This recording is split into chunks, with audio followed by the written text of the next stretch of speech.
وہ کمرے میں مسلسل ادھر سے ادھر ٹہل رہی تھی، جیسے ہر قدم اس کے اندر کے خوف اور الجھن کو مزید بڑھا رہا ہو۔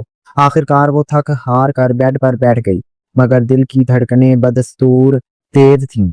ہاتھ بار بار ایک دوسرے پر الجھ رہے تھے اور نچلا ہونٹ دانتوں میں دبا ہوا تھا۔ دروازے کی ہلکی سی چرچراہٹ ہوئی تو اس کا دل اور زور سے دھڑکنے لگا۔ وہ جانتی تھی کون اندر آ رہا ہے، لیکن نظریں جھکائے بیٹھی رہی۔ اسے آہد کے سامنے آنے سے جھجک ہو رہی تھی۔ وہ رشتہ جو ابھی جڑا تھا، اس کی پہلی جھلک، پہلا سامنا بہت کچھ کہہ رہا تھا۔ آہد اندر داخل ہوا، دروازہ آہستہ سے بند کیا اور خاموشی سے صوبیہ کے سامنے بیٹھ گیا۔ اس کے چہرے پر کوئی تاثر نہیں تھا، لیکن نگاہوں میں ایک خاص کشش تھی، جیسے ہر جذبہ ان آنکھوں میں چھپا ہو۔ صوبیہ کی سانسیں بے ترتیب ہو گئیں۔ آہد کچھ نہ کہہ رہا تھا، صرف دیکھ رہا تھا۔ صوبیہ کو ایسا لگا جیسے اس کی خاموشی اس کے اندر کے ہر راز کو جان چکی ہے۔ ماشاءاللہ، سچ کہوں گا بہت حسین لڑکیاں دیکھی ہیں میں نے۔ آہد کی آواز نرم اور گہری تھی، پر ان آنکھوں کو تم سا حسین آج تک کوئی نہیں لگا۔ صوبیہ نے سر اٹھایا، پہلی بار آنکھیں ملائیں۔ دل جیسے ایک لمحے کو تھم گیا۔ اس کی آنکھوں میں حیرت، شرم اور ایک انجانا سکون تھا۔ آہد نے آہستہ سے اس کا ہاتھ تھاما، وہ ہاتھ جو ابھی تک کپ کپا رہا تھا۔ آہد کے لمس سے تھوڑا سا پرسکون ہوا۔ آہد نے دوسرا ہاتھ بھی اس کے ہاتھ پر رکھا۔ ڈر رہی ہو؟ صوبیہ نے ہلکی سی گردن ہلائی۔ لبوں پر خاموشی چھائی رہی، لیکن آنکھوں میں کئی سوال تھے۔ میں برا انسان نہیں ہوں اور نہ ہی تمہیں کسی مجبوری میں لایا گیا ہوں۔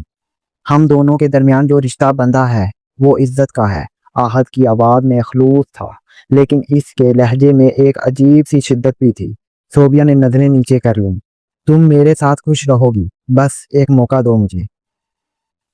آہد کے لہجے میں ایک ایسی شفقت تھی جو دل کو چھو جائے، لیکن صوبیہ کے لیے سب کچھ اتنا نیا تھا کہ وہ کچھ سمجھنے سے قاصر تھی۔ اس نے ہولے سے اپنا ہاتھ چھڑانے کی کوشش کی، مگر آہد نے نرمی سے گرفت مضبوط کر لی۔ صوبیہ، میں تمہیں سمجھنے کا پورا وقت دوں گا، میں کوئی زبردستی نہیں کروں گا۔ میں جانتا ہوں یہ رشتہ تمہارے لیے آسان نہیں، لیکن میں وعدہ کرتا ہوں کہ اسے خوبصورت ضرور بناؤں گا۔ صوبیہ نے پہلی بار لب ہلائے، آواز مدھم تھی لیکن کپ کپاتی ہوئی۔ میں نہیں جانتی آہد، مجھے بہت ڈر لگ رہا ہے۔ آہد نے ایک ہلکی سی مسکراہٹ کے ساتھ کہا، ڈر صرف ابتدا میں ہوتا ہے، جب ہم اجنبی ہوتے ہیں۔ جب تم مجھے جان لو گی، شاید تمہارا ڈر ختم ہو جائے۔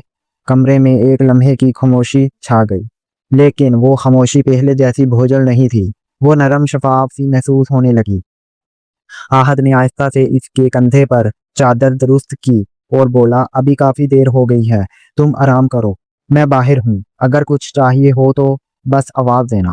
صوبیہ نے اس بات پر گردن ہلائی، لیکن کچھ بولا نہیں۔ آہد خاموشی سے اٹھا اور دروازے کی طرف بڑھا۔ دروازہ کھولتے ہوئے اس نے ایک بار پھر پلٹ کر دیکھا۔ صوبیہ اب نظریں اٹھا کر اسے دیکھ رہی تھی، ان نگاہوں میں اب خوف کم اور ایک امید سے زیادہ تھی۔ دروازہ بند ہوا تو کمرے میں تنہائی لوٹ آئی، لیکن صوبیہ کے دل میں کچھ بدل چکا تھا۔ شاید آہد کے الفاظ، اس کے جسم یا اس کے نرم دھنک جیسی موجودگی، اس کے اندر کا خوف کچھ مدھم کر دیا تھا۔ اس نے بیڈ کی پشت سے ٹیک لگا لی، آنکھیں بند کیں اور آہد کے لہجے کو یاد کرنے لگی۔ وہ احساس جو اجنبی سے شناسا ہو رہا تھا، شاید ایک نیا سفر شروع ہو چکا تھا، خاموشی کی شدت سے نکل کر اعتبار کی پہلی سیڑھی پر قدم رکھنے کا سفر۔ آہد کے ساتھ پہلی رات کے بعد صوبیہ کے دل میں ایک عجیب سی ہلچل تھی۔ وہ شخص جو اس کے لیے مکمل اجنبی تھا، وہ ایک دم سے اتنا مہربان، اتنا سادہ اور اتنا خاموش کیوں تھا؟ کیا واقعی ایسا بھی ہو سکتا ہے کہ کوئی مرد بغیر کسی غرض کے صرف دل سے کسی کو اپنائے؟ صبح کا سورج نرم روشنی لیے کمرے کی کھڑکیوں سے جھانک رہا تھا۔ صوبیہ آہستہ آہستہ بیدار ہوئی، ذہن میں آہد کا نرم لہجہ، اس کی پرخلوص آنکھیں اور وہ پرسکون لمس گونج رہا تھا۔ دل کو ایک پل کو سکون ملا تو اگلے ہی لمحے ایک سوال نے اسے پھر سے بے چین کر دیا۔ کیا واقعی ہر چیز اتنی آسان ہے؟ کمرے کا دروازہ ہلکی سی دستک کے بعد کھلا۔ ملازمہ نے ناشتہ اندر رکھا اور احترام سے باہر نکل گئی۔ تھوڑی دیر بعد آہد بھی دروازے پر آیا۔ اس نے اندر آتے ہوئے نظریں نیچی رکھیں۔ السلام علیکم، تم جاگ گئی ہو؟ صوبیہ نے سر ہلایا۔ جی۔ آہد نے مسکرا کر ناشتہ سامنے رکھا۔ چلو پہلے ناشتہ کرو، پھر تھوڑی دیر باغ میں چلتے ہیں، کچھ باتیں کریں گے۔ صوبیہ حیران ہوئی۔ باغ؟ ہاں، جہاں سے کچھ دور ایک بہت خوبصورت باغ ہے، وہاں ہوا بھی نرم ہے اور دل بھی ہلکا ہو جاتا ہے۔ آہد کی آواز میں ایک نرمی تھی۔ ناشتہ خاموشی سے ہوا، لیکن خاموشی وہ نہیں تھی جو بوجھل ہو، بلکہ وہ خاموشی تھی جس میں دونوں ایک دوسرے کو پڑھنے کی کوشش کر رہے تھے۔ باغ واقعی بہت خوبصورت تھا، سبز گھاس، تازہ پھول اور ارد گرد پھرتی تتلیاں۔ صوبیہ نے جھجکتے ہوئے کہا، یہ جگہ واقعی بہت پرسکون ہے۔ آہد نے اس کے طرف دیکھا۔ اور تمہارا چہرہ جب مسکراتا ہے تو یہ جگہ اور بھی خوبصورت لگنے لگتی ہے۔ صوبیہ نے نظریں جھکا لیں۔ چند لمحوں کی خاموشی کے بعد آہد نے کہا، صوبیہ میں چاہتا ہوں کہ تم مجھ سے دل کی باتیں کرو۔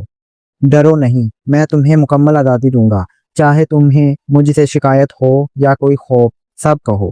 صوبیہ نے گہری سانس لی۔ بس وقت لگے گا آہد، میری زندگی اتنی آسان نہیں رہی، میں ہر چیز پر فوراً یقین نہیں کر سکتی۔ آہد نے ہلکے سے سر ہلایا۔ میں جانتا ہوں اور تمہیں وقت دوں گا، بس ایک بات یاد رکھنا، میں تمہیں سمجھنا چاہتا ہوں، تمہیں تبدیل نہیں کرنا۔ سب کچھ بہت خوبصورت چل رہا تھا، لیکن کہانی کبھی سیدھی نہیں چلتی۔ کچھ دنوں بعد ایک معمولی سی بات نے سب بدل کر رکھ دیا۔ آہد کو ایک دن کسی کام سے آفس جانا پڑا۔ وہ جلدی میں تھا اور جاتے جاتے فون گھر بھول گیا۔ صوبیہ نے اس کا فون بیڈ کے نیچے گرتے ہوئے دیکھا اور آہستہ سے اٹھا لیا۔ فون پر کسی مایا نامی لڑکی کا میسج آیا تھا۔ مجھے تمہاری بہت یاد آ رہی ہے آہد، کل رات کی وہ باتیں، بس دل چاہ رہا ہے تم دوبارہ وہی کرو۔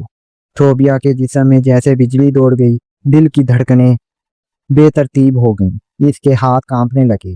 کیا یہ وہی آہد ہے جس نے کہا تھا کہ وہ صرف اسے چاہتا ہے؟ کیا وہ اتنا صاف، سادہ اور سچا تھا، یا وہ بھی باقی مردوں کی طرح ایک چلاک دھوکے باز تھا؟ فون ہاتھ سے گرا، دل تیزی سے دھڑک رہا تھا اور آنکھیں نم ہو چکی تھیں۔ اس کے اعتبار میں پہلی دراڑ پڑ چکی تھی۔ دن گزرتے گئے، مگر وہ دراڑ جو صوبیہ کے دل میں پڑی تھی، وہ ہر مسکراہٹ میں چھپی ہوتی، ہر خاموشی میں گونجتی اور ہر لمحہ یاد دلاتی کہ کچھ ٹوٹا ہے، کچھ ایسا جو آسانی سے جڑنے والا نہیں۔ آہد اپنی طرف سے پوری کوشش کر رہا تھا۔ صبح کا ناشتہ وہ خود لے کر آتا، دن میں اس سے 2 بار حال پوچھتا اور رات کو بس اتنا کہتا، کوئی بات ہو تو بس ایک بار پکار لینا، میں یہی ہوں۔ صوبیہ اب اس سے ناراض نہیں تھی، لیکن وہ پہلے جیسا اعتبار بھی نہیں رہا تھا، اور یہی بات آہد کو سب سے زیادہ تکلیف دیتی تھی۔ ایک دن وہ دونوں ایک شادی میں گئے، سب لوگ خوش تھے، ہنسی مذاق چل رہا تھا۔ صوبیہ نے وہاں آہد کو پہلی بار کسی اور عورت سے بے تکلف بات کرتے دیکھا۔ عورت کی ہنسی ذرا بلند تھی اور آہد بھی معمول سے زیادہ نرم لہجے میں بات کر رہا تھا۔ دل جیسے ایک لمحے کو پھر کانپ گیا۔ شام کو واپسی پر گاڑی میں مکمل خاموشی تھی۔ آہد نے چند بار بات کرنے کی کوشش کی، مگر صوبیہ کی سرد مہری نے اسے چپ کرا دیا۔ کمرے میں پہنچ کر وہ اچانک بولی، آہد، کیا ہر خوبصورت عورت تمہیں اپنی طرف کھینچتی ہے؟ آہد چونک گیا۔ یہ کیسا سوال ہے؟ شادی میں جو عورت تم سے بات کر رہی تھی، اس کی آنکھوں میں تمہارے لیے جو کچھ تھا وہ ہر کسی کو نظر آ رہا تھا، اور تم تو ایسے بات کر رہے تھے جیسے وہ تمہاری بہت پرانی جاننے والی ہو۔ آہد نے آہستہ سے کہا، صوبیہ، ہر بار شک کی نظر سے دیکھو گی تو ہم کبھی قریب نہیں آ پائیں گے۔ میں نے کچھ غلط نہیں کیا، ہاں وہ میری یونیورسٹی فیلوز میں سے تھی، پر تم جانتی ہو میں تم سے وعدہ کر چکا ہوں کہ اب میری دنیا صرف تم ہو۔ صوبیہ نے اس کی طرف دیکھا۔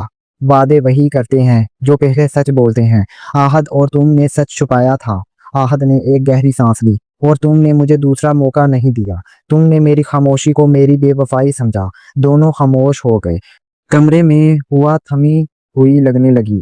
خاموشی میں ان دونوں کی سانسیں ٹکرا رہی تھی۔ آہد نے آہستہ سے کہا، مجھے تمہاری دھڑکن سننی ہے صوبیہ، اگر وہ اب بھی میرے نام پر تیز دھڑکتی ہے